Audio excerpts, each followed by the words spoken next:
I can't believe, sweetheart, that in all the years that I've been working in the media business, that the very first person that actually just was okay with a company that wasn't known, Anoki, first issue. You did our cover. Did I? You absolutely did. I didn't realize it was the inaugural cover. Yes. You know, I probably did at the time, but you've come so far now. I know, and 9 years later, and along that time, you're the only person that we've actually ever done a cover shoot with 3 times. The only person. Yes. Yeah. And you know, just ever since I've known you from the beginning, each time I've met you, I've been faced with a different phase of your life and your journey. So I want to go back to the beginning. Yeah. When we first met, it was off the back of all the craziness that was happening with Deepa Mehta's Bollywood Hollywood. Oh. Do you remember that? Wow. That was years ago. Wow, Do you even remember that who was you were years then? No. I don't recognize that. I wouldn't recognize that girl. I probably wouldn't sit down across from her and share a meal. Tell me why.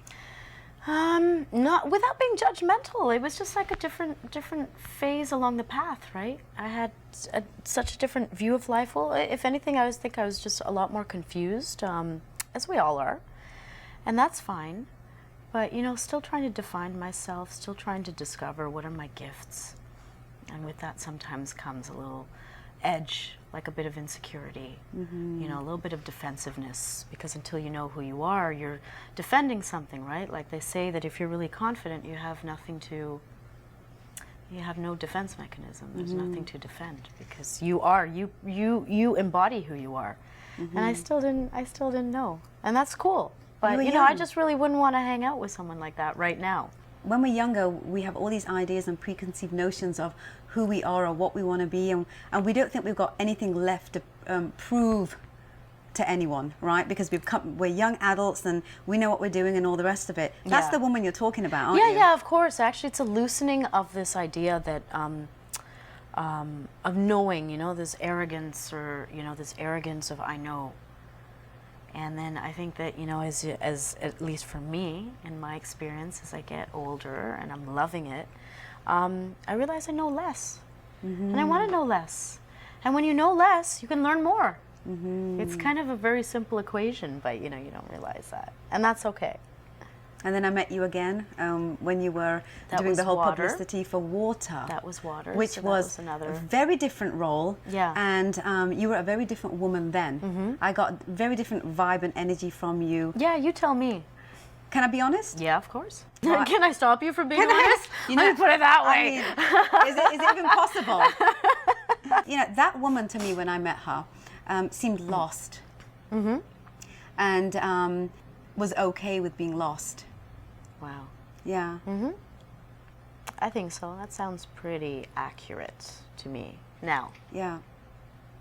But was okay with it. Yeah. At least, you know, and that was part of the stage of acknowledging that this is, you know, there isn't a sense of deliberateness in my life. And for a while, I really relished that. I was very gleeful about the fact that I didn't have necessarily a grand plan. I had faith. I've always had faith. So I always had a very, very deep innate faith that I'd be carried through, that I was carried through in the palm of, you know, whatever you want to call it, this entity or God's palm, you know. So that, it's almost like being, you know, being a kid, being a child, and you wander from your house, you know, you're playing, and it's evening, and it's getting darker and darker, and you're kind of wandering further and further down your block to a part of your block that you've never been before. And you kind of know that it's getting a little tense, it's getting a little frightening, it's getting a little scary, it's dark, not sure which direction is home, and then you hear your mom's voice. And you know that there's always someone who will bring you home. That's the faith I had. If you go back to the early days of pre-stardom, who was that girl? She's just such a introvert. She's very happy in her own fantasy world. And in a strange way, quite, you know, content in a world of her own making. All of a sudden, you're catapulted as this young 16 girl. When you go to India, you get discovered. And you're on the cover of Glad Rags magazine. wasn't necessarily hankering after the fame aspect, but of course at that age it's a great affirmation, isn't it, to have people know who you are. But that wasn't ever the point of that journey. I think it was just the journey. It was curiosity. It's always been curiosity for me. What next? What's behind this? What's behind this door? What's behind this door? What's behind this door? Often when I'd be experiencing a professional success, it would be underlined with some sort of personal tragedy. So that in and of itself was a huge learning experience. Give me an example of that. Car accident, serious car accident, my family was affected, I was affected, couldn't attend university. I had done a little bit of modeling. The woman I'd modeled for, Maureen Wadia, found out my mom was very badly hurt, came to Canada and convinced my parents to let me go back. So basically, you know, imagine simultaneously on one side of the world, I was all of 16 or 17. I was experiencing this great upheaval and this tragedy, which basically turned my life as I knew it upside down. My mom was very badly hurt, almost died. I was hurt. My entire we were a very small, closely knit family. It was just, we'd never been tinged by that kind of experience before on one side of the planet. On the other side of the planet, simultaneously, what modeling I had done on a whim during a family vacation was released and I became an overnight sensation in India. So suddenly I was getting strange phone calls in the middle of the night from Bollywood producers, and everyone wanted me and everyone wanted to know who I was in India. But this is going on simultaneously. So now what does that teach you? Right. What did it teach you? I don't know exactly. But you know, it certainly taught me that you know, not to allow everything to hinge on professional success. It's a bit of an illusion. And there's nothing wrong with fantasy, fame, putting that out there, but it can't be the foundation of your life. And it taught me about the contradictions in life, that life is always a little bit absurd and you have to go with it, and also I guess it loosens judgments. You don't know what anyone is going through, so don't judge them. Everyone's wrestling with their own demons at any given time. So it's just like the fanciful, the big, beautiful, messy aspect of life. How you can have these contradictions simultaneously. That's what life is. How did you get the interest in wanting to act? Where did that come from? Did it come from the fame factor, or did it come from the fact that this was a challenge that you didn't really know where it was going to take you? Almost neither. It was just serendipity. I stumbled in it because I was getting a lot of offers from Bollywood producers and directors while I was at my peak of fame in India, and I kept saying no. There's quite a power and a strength in no. And finally, one individual convinced me to make a film, and I did it almost as an experiment for myself. And that was a very public experiment, you know, but I wasn't sure. But of course, you know, I had grown somewhat weary of being in advertising. It was a great life. I had nothing on the surface of it to be weary of, but there was this yearning inside for something else. So I decided to explore acting. And I think I just wanted to open myself up creatively. You know, and this is one form of expression. So it never was the fame factor, because if anything, once I decided to take acting seriously as a profession, I left India. Because whereas I wanted to do small, intimate, artsy films, I was only getting offers from big Bollywood blockbusters. Or maybe I was silly, maybe I should have done some of them, but it just wasn't what I wanted to do. So I had to leave India in order to fulfill myself creatively. And where did that journey take you? Took me to London first. So I ended up, I mean, of course, you know, it was a very strange journey. I had done Bollywood, Hollywood, and then I went to drama school after that. So again, even after doing Bollywood, Hollywood, which was largely well received in Canada, and I got offers now in Canada at the Canadian market on that basis, I didn't think I was prepared. So I dropped everything and went to drama school. And I just wanted to dedicate myself to the craft, because after years of, you know, again, I'd been working since I was 16. And I wanted to fulfill myself on different levels. You've had such a portfolio of different and diverse types of acting roles that you've done, and different types of directors that you've worked with. How do you pick the roles that you've picked? Because they've been pretty diverse, everything from comedic to period pieces to same-sex love. I mean, how have you picked these roles? I'm definitely attracted to very humanistic roles, you know, stories on cinema, which are very human stories, you know, as opposed to the big Bollywood, I mean, not Bollywood, but even the big Hollywood blockbusters and things blowing up. I mean, I'll enjoy even watching stuff like that, but I don't necessarily as an actor feel that I want to be a part of that. Sure, the big paycheck would be great. And, you know, and I've had my brushes with, you know, also that level of, you know, kind of productions also in my career along the way. And it just never felt right for me. It was never part of my aspiration. It was never part of my game plan. What is your game plan? Very, very simply put, now I want to be happy. So I'll do things that make me happy at that given point of time. And it took me a while to get here. It's not necessarily that all my decisions along the way have made me happy. But I like giving a voice to characters. I like, you know, sometimes I'll make a decision based on the people I'm working with, which is also very important, because when you're shooting a film, it's a really intense experience. You're that crew that becomes your surrogate family for a couple of months. And I'm just not at the stage in my life where I want to spend, you know, 3 or 4 months with people that I don't vibe with anymore. Not a judgment, but, you know, I just don't want to. And you know, at any rate, anyways, you know, I'm also now being a lot more deliberate. I'm pulling back. I've in fact even taken a bit of a sabbatical from, you know, full-length features for a while. And that decision was based on? A lot of things, having come out of my battle with cancer. Obviously, that's changed a lot of things, and I'm still processing. I don't want to overextend myself. I'm very conscious of that, because I think I did years of that, and that may have been one of the things that, you know, I don't know, that caused health issues.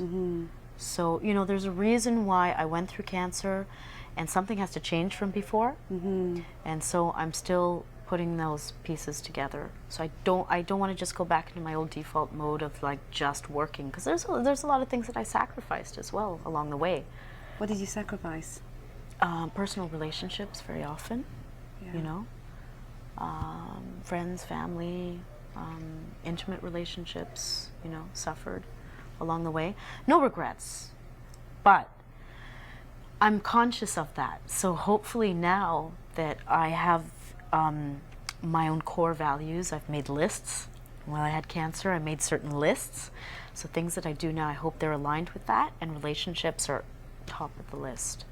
Of course, out of all the types of cancer that my girl's gonna get, It has to be the freaky one. Yeah. The really strange, freaky one. The one, broadly speaking, I think the biggest thing that I got out of this experience was I learned how to ask for help. And there's a lot of power in that, in opening to your vulnerability. And in every way, I managed to ask for help, and I was transparent. And, you know, the one thing I always say is that you're not going to get support if you don't ask for it. Absolutely. And that was huge. But again, you know, because a lot of women like us, like you, I know you can relate to this, we end up, our default is, yes, we're managing, we're taking on a man's role in the world, in that sense. And we're always in this driving energy, like, I can manage, I'm fine, I can handle it. And there's a time and a place for that, but we have to also learn that there's a time and a place to also open yourself and be vulnerable and ask for support. Am I almost allowed to say that the cancer was a gift? Of course. There's a saying, there was, I think I'd even written it down once. If it weren't for the result, everyone would want to have cancer. For the gifts that it brings. And it's true. It's been so I call myself a cancer graduate. I love that. As opposed to survivor, because survivorship, just that word doesn't resonate with me at all. It implies that I've just kind of still crawled out, you know, and my fingers are still just barely kind of, you know, they're I don't like that sense. Graduate means there's been highs and tremendous lows, but there's so much that I've picked up along the way, so much wisdom, and I'm now come out the other end. I'm graduated, and I'm ready to engage with life in a different way. For those people that are struggling out there, perhaps with something like cancer, perhaps with another challenge in their life, through your experiences, through who you've become today, what would you say to them? You know what I would say? Truly, and it's not always easy to follow, I would say go inside. Look inside, because often, we perceive these problems and they're larger than life and you're catatonic and you're paralyzed, you can't see a way through. Just watch, try and become a witness to your own thoughts. So go inside. The solution isn't always outside of yourself. When you pick roles today, what do you look for? Not just roles, but whatever I do right now. Because I've got a fair amount of things on the boil. I just make sure that they're aligned to my core values. Which are? Relationships. So making sure that I'll still have time for relationships. They're going to feed my relationships, enhance my relationships. I'll make new and great relationships. Fun. And if I can somehow share or enlighten through this project, and make some money. Of course.